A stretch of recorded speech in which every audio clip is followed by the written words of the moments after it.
let me turn now to one of the questions that has extraordinary implications for the economy and the energy field. For example, renewables, which is something I care enormously about. Mr. Cantor and the folks at Demler know in Oregon, we sort of have green energy in our chromosomes, and we're very much committed to wind and to solar and all of these alternative resources. And the link between gas and electric and the development of renewables is going to be absolutely pivotal. Now, Mr. Prohaska, in his testimony, really lays out the obvious and says it, I think, in an interesting way. You all can't build infrastructure on spec. I mean, it doesn't work that way.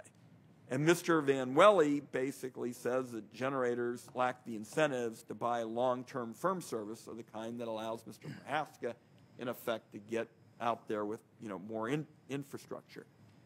Let's open this up to the panel. How is this kind of dilemma best resolved so that generators get reliable service without, in effect, having to get hit with the most expensive option, which of course gets passed on to the consumers. So what can be done to address this kind of issue? And let's, Mr. Van Welle, good. So I was struck by the conversation a few minutes ago about ensuring sort of equal access to the marketplace for all fuels. And if you think about the job that we perform, what we do is try and uphold that principle, which is a competitive market where different generators using different fuels can actually supply the electricity that we need.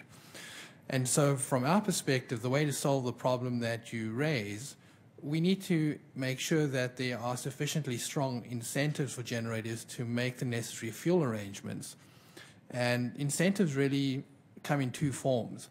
The one is making sure that as the fuel prices change within the operating day, that those fuel prices can be reflected in the energy prices, the electric energy prices, and that when we get into shortage conditions, scarcity conditions, when we've got a problem on the system, that the prices in the energy market are high enough to actually reflect the fact that we're in trouble, because that creates a positive financial incentive to generators to chase that price and make sure they've got the fuel to be able to chase that price. At the same time, if we're making a forward payment, which is what these capacity markets are all about, it's a bit like making a reservation with a manufacturing facility to produce electricity, and you're making a forward payment. If the generator doesn't produce electricity for you when you call on them, you'd think you'd want your money back. And so I think we've got to create that financial consequence there so that the generators' economic incentives are changed, so that they would say, I don't want to lose that forward payment. I would rather invest in some fuel infrastructure to make sure I can run when I'm called upon. So if we can get that done, it will create a demand for fuel services by the generators. They will want to go buy some fuel of some form to make sure that they can produce electricity for us when we need it. And I think it's the starting point in a long daisy chain of actions that then have to take place. The next question, I think, is, okay, if we've created the demand for these fuel services, who's actually going to step up and contract or build the fuel infrastructure? Because the generator has many choices. The gas generator could put in dual fuel capability. They could sign up with an option to procure fuel from storage from an LNG tank, or they could sign up for a slice of a new pipeline. And I think the regulatory conundrum which the state regulators in New England are thinking through is, if they're going to invest in pipeline capacity to support heating customers, does it make sense to upsize that investment to also support electric generation and then sell this additional capacity back to electric generators? So that's the sort of concrete thought that's on the table in New England. But it requires actions by more than just the ISO. We've got to get our Who else has to act to be useful to this? I think logical sounding cause. Well, I think clearly, obviously, the pipelines, I think, are willing to respond when there's a demand for from a customer. And the issue is, who's going to be the customer for the pipeline in New England? And it seems to me that the right answer is the gas generators, but they're unlikely to become the customer because they don't think that far out into the future. And so they might sign up for a slice of pipeline capacity on their own, but I think the folks that are going to have to nudge this forward are going to be the state regulators and the New England governors. Yes, sir. Mr. Santa. Chairman Wyden, let me add to Mr. Vanwelli's answer. First of all, the dilemma that you talk about does not exist across the country. That one of the things that became apparent from the FERC technical conferences last summer is that in those regions of the country where the markets are bilateral markets, where it remains vertically integrated utilities, generally those companies have the ability to purchase a portfolio of pipeline and storage services to match up with their gas-fired generation and recover that in their rates that are approved by the state commissions.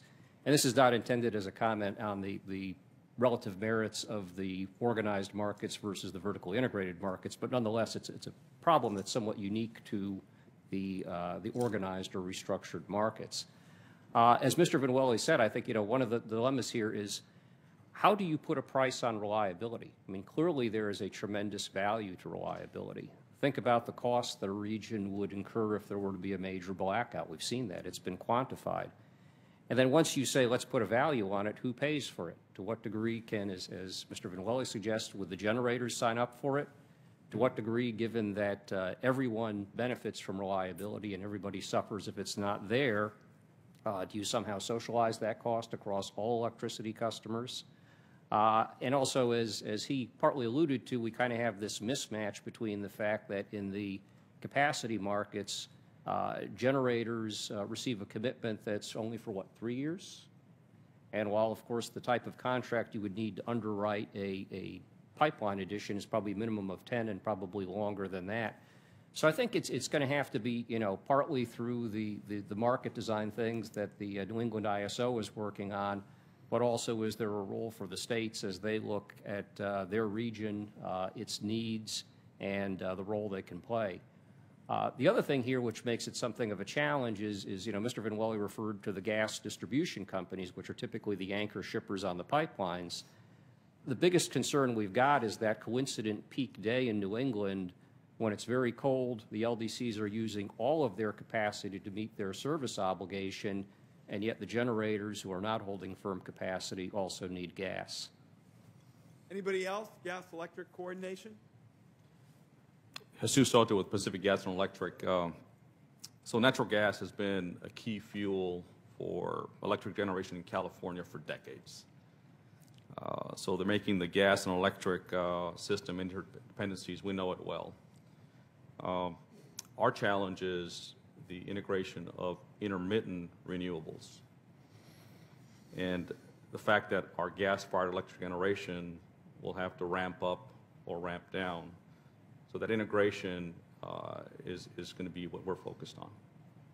Well, that makes a lot of sense, and obviously storage is going to be part of this discussion too, because the reality is there is an enormous potential market out there, and of course in our part of the world, that's all everybody's talking about, because wind and solar, unlocking that full potential is going to be about storage. So for those of you that have ideas for incorporating reforms in the storage area, incentives that will be helpful, we'd be interested in that as well. Gas and electric, and Ms. Ball? Just one other thought. I mentioned this earlier, but to your point on the intermittency of wind and for solar, one of the areas, energy storage is one of the key things with that. I think short-term energy storage, because there's short-term intermittencies and longer-term. I know we as a company have just launched wind turbines that have short-term batteries in them to power through short-term intermittencies.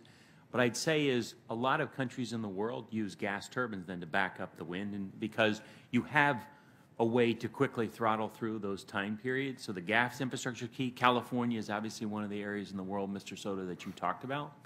But I think it comes back to long-term predictable energy policy is one of the keys that enables the long-term investment.